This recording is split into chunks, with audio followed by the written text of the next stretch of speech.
So we launched WebOS about 2 years ago on smartphones. WebOS is a web-based technology. We basically built it off Web 2.0 technologies. And you sort of see as you're going through on the touchpad, all of these cards are actually live applications. So we've got full multitasking on the device. You can organize the applications any way you want. So all you do is touch to them. I can move them to any other part of the screen. I can organize them in stacks. So I sort of make it akin to having paper on a table. I may put my bills in one stack. I'll put my emails in another. I may be looking at photos somewhere else. So it's really how you want to manage your information on it. Especially here in Barcelona, I've been using it to grab TripAdvisor to look for restaurants I'm looking for, put Google Maps together, put them in a stack. So while I'm doing that during the day, at night when I go out to find the restaurant, I just go back to that one stack, have everything I need to determine where I'm going, except the reservation, which around here I find I have to wait in line for it. You also have things like we have a Kindle reader on the device, so if you use Kindle on other devices, we hook directly into it so you can save pages, transfer around. We have over 800,000 titles that we'll have it launched. So if I bought a book from in the Kindle, I can use it here? Yeah, so you just log into your Kindle account and bring the stuff down. Okay. Same thing going through. The web browser on here is a WebKit browser. We have hardware acceleration on it. It supports both HTML5 and also Flash. So whatever you want to be looking at, viewing on the screen or on your web page, you can get to it from here. A lot of the other pieces on here, going through it, we have a Touchstone dock. And what Touchstone is the charging capability we have. It allows you both to charge the device and also allow you to transfer data. So on the device, while I'm going to charging, I can have a Touchstone dock in my kitchen. I may have one in my office. I may have one in the bedroom. And the dock, we actually allow you to assign the dock parameters or characteristics. So in the kitchen, I may want it to actually just show photos. In work, I may want it to be a stock ticker. In the bedroom, I just want it to be a clock. So while the device is charging, it's actually doing something useful for you as well. I'm really trying to make it core for how you're using the device. Again, going through, if you don't want an application, that was what I was going through. All you go through is you actually can go through, flick the device off the screen. But one of the really interesting things we have here is we have a concept called Synergy. And we use Synergy throughout the platform. And what that is it allows me to take data from multiple sources. In this case, I've got Google Exchange emails. I can set it up so I can see a single inbox that has all of the data that's going through it. So both Google and my exchanges are going through pieces. Same as in contacts, I can bring from Yahoo, from Google, from LinkedIn, all into one place. We'll normalize it so you don't have duplicates on it. So I'm talking to you. I'm not talking to you what I have for you in LinkedIn or what I have for you on an exchange. It's really allowing you to communicate between people. Couple quick things in email, going through it. You can multi-select, so all you do is you tip multi-select, I grab a couple items, I can file them, I can just hit delete, it will actually delete the items out of your inbox. Make it very easy to manage it so you're not doing one at a time as you're going through the email set.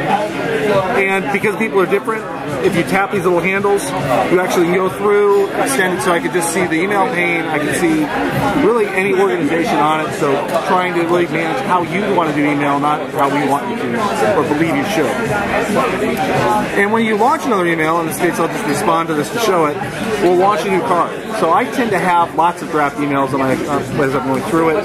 You can keep them throughout the day, you can respond to them. So you're not in a stacked or a siloed application. You actually use all of these. I'll just jump out for a moment. But if I want this to come over and be its own item, I can separate it, go back and manage it. Because life's full of interruptions. I tend to have a lot of these. I respond as I can. I'll come back to them if I get interrupted going through it. But it lets me manage my email the way I would. And little couple things on the keyboard. We focus on a keyboard where you have access to everything you're using. And we find numbers are as important as letters. So we wanted everything on one screen. You can get your numbers and letters. If you want to have things like algebraic symbols, you can go to the alternate keys. You have emoticons. But really what we focused on is I can type letters, numbers, anything I'll be using, email, websites, going to email addresses, all from one place. And because people, again, have different sized fingers, we allow you to have anything from extra small to take less screen space. Actually, I have this built up. too large if you want to have it full. And this actually works both in portrait and landscape. And as I talked to you a little bit before just on the Synergy, we've also gone through and brought Synergy to photos. And what that is, let's go back to my photos.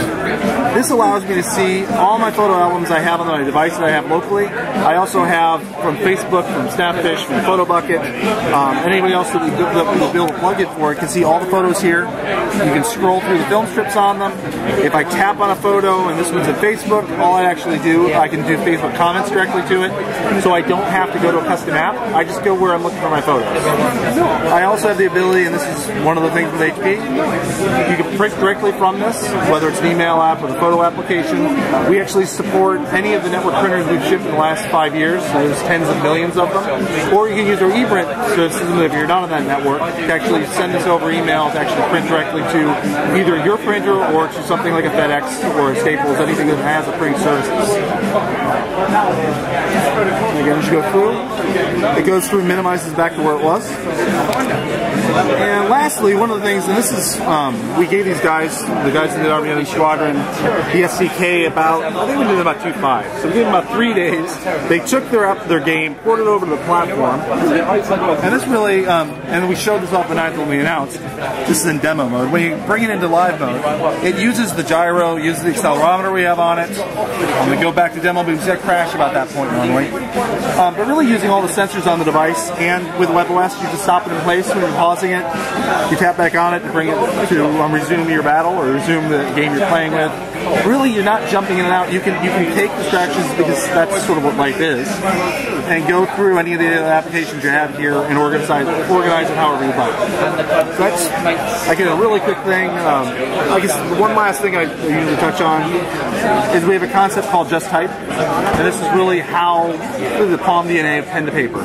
So if I go through here, and I'm going to go through, just typing on here, Barcelona.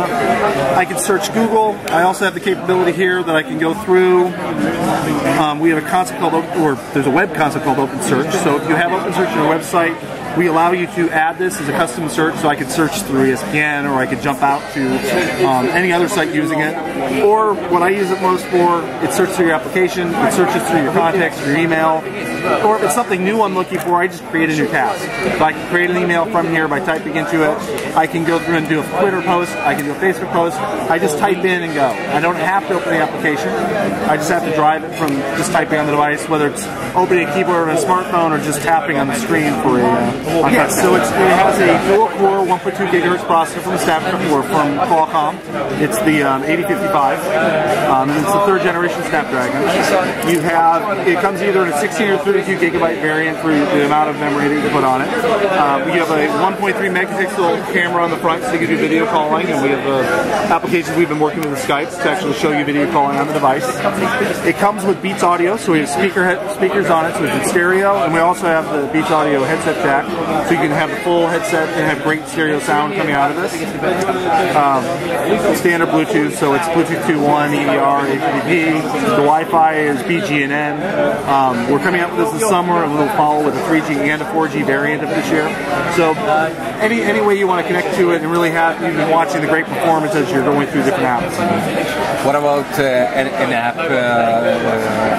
Applications? Yeah, applications. So one of the great things, this is the same operating system we're running on our smartphones. So we have just about 7,000 apps today that we have. They all come over to this. Either if they're built in our standard web technologies, they'll just stretch. If it's a more complex app that may be done in a C++ interface, we'll do it in a letterbox. But you run everything that you can on a smartphone and bring it over here. So a developer, and really it's key to how we look at it from the HP Vision. A developer that develops WebOS can run on our smartphones, can run on our touchpads. We're bringing it to printers, we're bringing it to onto PCs, and really opening up the entire HP ecosystem to the WebOS and WebOS developers. How do you market the applications? It's actually, there's an application catalog that either you have a public or a private version, so enterprises can have their own.